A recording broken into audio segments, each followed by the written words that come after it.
Passes unanimous. We'll now consider action item 90, the application for charter renewal for Southwest Leadership Academy Charter School. Can I have a motion and a second to consider action item 90?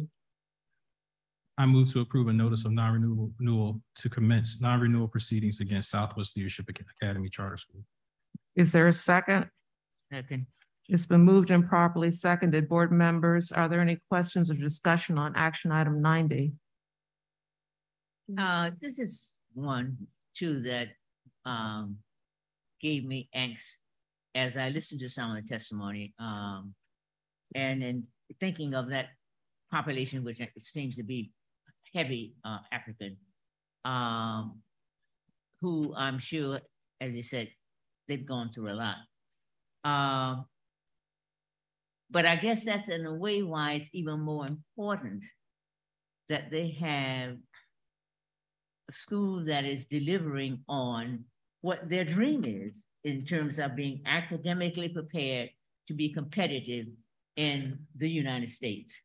And from what I see of the performance, there has been a failure to comply in special education policies and appropriate documentation of staffing requirements, enrollment practices, including the school's decision to implement a gender-based lottery. Personnel, serious concerns about the lack of documentation around mandated staff clearance. Speaking again to what Board Member Streeter said, some people may say, oh, well, that's minor. But it's really not minor if you happen to have somebody in your school who has been identified as harmful to children. And then when something happens, we're on the stick, and everybody out in the public will be saying, well, why did they should have known, and why did they let that persist?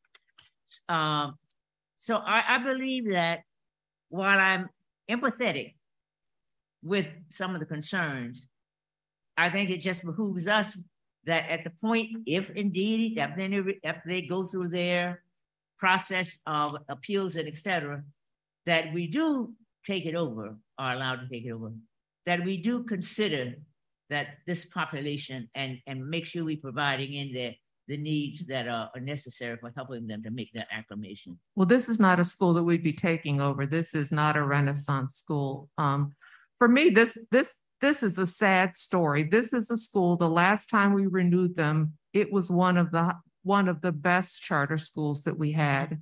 We doubled the number of seats that the school had. You know, this is not, you know, we were mistreating. This school was high performing, and we doubled the number of seats. And it's sad to see a school go into free fall like this, to the point that we don't have very many schools that fail on all three domains, you know, where they fail academically, they fail in terms of finances, they fail in terms of organizational compliance. And to see a school go from being one of the best, where we double the seats, to now we're talking about closing it down, says something is wrong. And it's up to the board of that charter school to remedy it. Our recourse is to do what we're doing now, and that's to begin non-renewal proceedings. And so I support the motion for non-renewal. I mean, this one also hurts a lot too, especially hearing the comments and just hearing the history, which precluded my time on the board. But when I'm hearing the arguments raised in various letters and correspondence raising race, I just don't know how race can compel you to have somebody on your board who was convicted of bribery and things like that. Political, I don't want to put names out there, but these are concerning, right? In addition to that, you know, may have also issues with background checks. I just don't know how any framework can preclude you, if it's racist or not, from doing these type of, I would say, argue, kind of the bare necessity things to run a school with publicly funded dollars with publicly funded requirements. And we only get one bite of the apple every 5 years, and these issues seem endemic. Not a once in a year thing, or it just started to happen during the pandemic, but the story that was laid out to us within the recommendation documents is that this was something that was a systemic and not a gradual, but a consistent decline in some of the things that don't relate. If it was only the academics and the lack of PSSAs, you got me. We're gonna hold off and we're gonna wait. But when it comes to things like this that that connect to whether the school will even be open in the middle of a school year because of financial issues, because of lower enrollment reasons, whatever the reasons they are, and issues of safety with our children. I'm sorry, I have to, it's hard for me to just say no to that. Yeah, I mean, it is a scenario where every cylinder is off, right? And so it's very difficult, but you know, the data in general suggests when something grows, right? When it essentially doubles, that ability to go where you were performing well and scale to a next level is difficult. And I don't know, we can't diagnose it here exactly. But I'm glad at least we're having this conversation now. And as we consider generally how we engage and how we communicate and get people to participate earlier in the process so it's not at the midnight hour, I think this will help fuel how we do that going forward. And can I say one more quick thing? To me, it hurts that I'm compelled to say these things about other people who look like me running organizations, because I don't want to embarrass them, right? I would rather not have to say these things, but I felt like I've been compelled due to the letters that we've received and the outpouring in the conversations and the misstatements of that we had a moratorium on all Black-led charter schools, and we have documentary evidence to support the otherwise. It is now I feel compelled to give you the facts, and it hurts to say these things as well. And you know, then there's other issues, gender-based lottery with using publicly funded dollars. I mean, I think these kind of counter, you know, what public dollars maybe should be used for. Again, I don't want to get too nitty-gritty with what the school does, because I don't want to seem like I'm punching down on them. But these are the facts, and these are our children, and we have a fiduciary duty to care about them and let the chips fall where they may at the end of the day.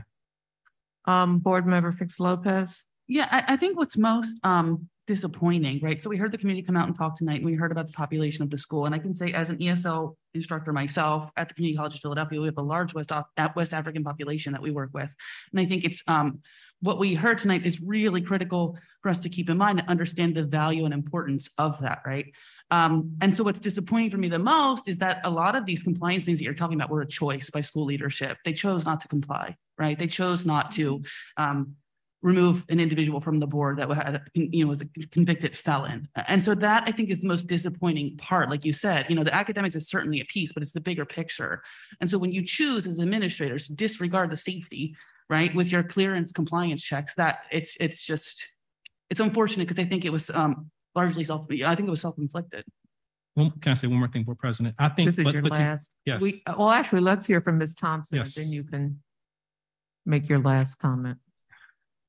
Thank you, Board President Wilkerson. For me, as somebody who has family members in that area, so I'm familiar with the neighborhood, I'm familiar with those schools. It's not like the surrounding schools are any better, and there are schools. So they literally, the children would be going from one bad situation to another bad situation, unless their family members decide to, I don't know, homeschool or some other alternative. At least with some of these, there's a better alternative, but like, where are they going to go to get an education and feel safe? That section of the city, that's not something we can control, but there's safety concerns, and that's not our challenge. So when you're talking about, if you wasn't going to that school, you're not going to go to the other school that's nearby, because as a parent, you're fearing or you're concerned about the safety of your loved one. So that, for me, makes it difficult, because I know the neighborhood and I know the schools near there and where they're going to go. Thank you. Board Member Street. And I think I just kind of wanted to say as well, I mean, I'm not assuming that they're choosing not to do it. I'm not assuming either of that. But what I will assume is I think that certain schools or certain leaders come to the table with less resources than other schools, and that might impact their capabilities and their capacities to comply with the law. and with what we require with the charter school office and the Board of Education. But at the end of the day, we're not given the tools necessary by charter school law to think equitably about resources. We have to look at each charter school, how they are with the funds they're allotted per enrollment, and make decisions. But I do have some compassion for the fact that maybe it appears that some of these charters just don't have the resources that some of the other non-Black led charters or non-single entity or individually led charters might have. This is a school that was an excellent school, right? It's not a school that was starving for resources. It's not a school that didn't have the enrollment to support, the programming. This was an excellent charter school, and it's a question of management. And it's unfortunate how it plays out is unfortunate. But I feel compelled to initiate the non-renewal process. And with that, seeing no other comments, Ms. Rao, please take the vote. Thank you. Board members, motion's been made and seconded to approve a notice of non-renewal to commence non-renewal proceedings against Southwest Leadership Academy Charter School. When I call your name, either vote yes if you're voting to approve the notice of non-renewal to commence non-renewal proceedings against Southwest Leadership Academy Charter School, or vote no. Ms. Danzy? Yes. Ms. Fix-Lopez? Yes. Ms. Sally? Yes. Mr. Streeter? Yes. Ms. Thompson? Yes. President Wilkerson? Yes. Thank you. The action item passed.